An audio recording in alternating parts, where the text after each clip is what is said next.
Doing this because this is another edition of 42nd Street Pete's Grindhouse Halloween Extravaganza 2025. Now, I had spoken about this in previous videos about this guy who basically came in the Liquidators. His name was John Matarazzo, and had this whole plot to put out a whole bunch of DVDs, yada yada yada, and claimed to own a bunch of this stuff, but in reality he owned nothing. So what I'm going to do is I'm going to show you the huge balls of this guy, because he just actually put his name on the credits here. And YouTube, I'm not copying anything. This is fair rights usage, so fuck you. So here we go. As we flash onto the screen, Beverly Wilshire's Filmworks, could be as far as from California as you can imagine. And Telefilms International, more bogus shit. And here we go. John Matarazzo production. How fucking crazy are you to put your name on a friggin' bootleg? But anyway, this was picked up by American International Television, as you can see. And you can see how grainy it is also. And we'll give you the opening credits to show you that this is Curse of the Doll People from 1960. Okay, so now, just to avoid getting in trouble and all this other stuff, we'll adjourn to the studio. But first, we'll give you a little view of my Halloween decor in the living room here. All this crazy shit.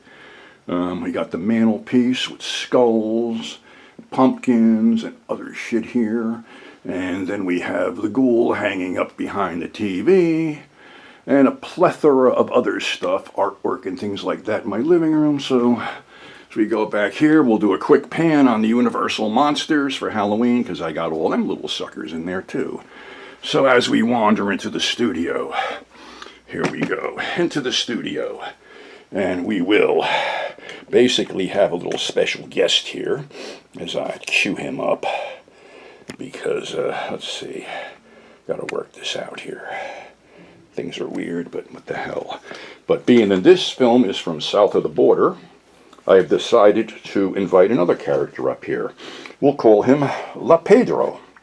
So let's get him on camera. Here we go. La Pedro. As he glows in the dark. Yes, this is La Pedro. And this is from 1960, south of the border, a K. Gordon Murray production of Curse of the Doll People. Now, a lot of these Mexican films were imported for late night TV, as you saw the logo standing there with American International Television. They picked up a lot of stuff for late night TV slots. Now, these guys, there was a whole slew of them. The Vampire's Coffin, Blood of Nostradamus, I think, The Brainiac, Bring Me the Vampire, all this crazy shit. A lot of these things aired on the off channels, like I think the Mexican stuff was on Channel 5, and some of the other stuff was on Channel 9, like The Black Pit of Dr. M, and Awful Dr. Orloff was an import, Horrible Dr. Hitchcock. They were probably picking these things up on the cheap. But as for Curse of the Doll People, well, it's different. It's interesting. It's not like junk, shall we say, like a lot of these other films are. Of course, you know, 4 people are down in Haiti, and of course they have to spy on the forbidden sacred ritual, and if that ain't enough, they got to steal the forbidden idol. So when they steal the forbidden idol, that puts a curse on the 4 of them and their families. And the first guy that dies is a little guy with a mustache and a goatee who falls down the stairs and breaks his neck. Well, what happens is when this voodoo zombie master, long-haired guy with a mustache and shit like that, kills one of these people, he turns them into a doll. And the dolls are played by midgets that wear a really weird small life mask of the victim. So as the bodies pile up, the dolls multiply.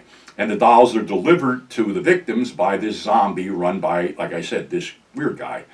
There's one female victim where he basically makes a doll of her by pulling a human heart out and slicing it and dripping the blood on it.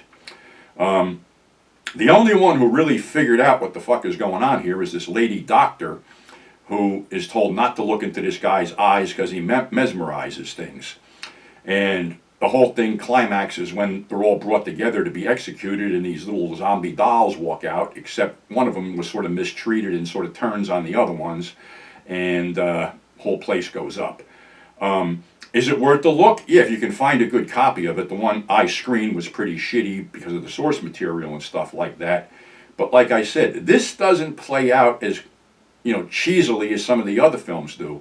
It's genuinely creepy. These dolls are genuinely scary because they're played by real people instead of marionettes and shit like that.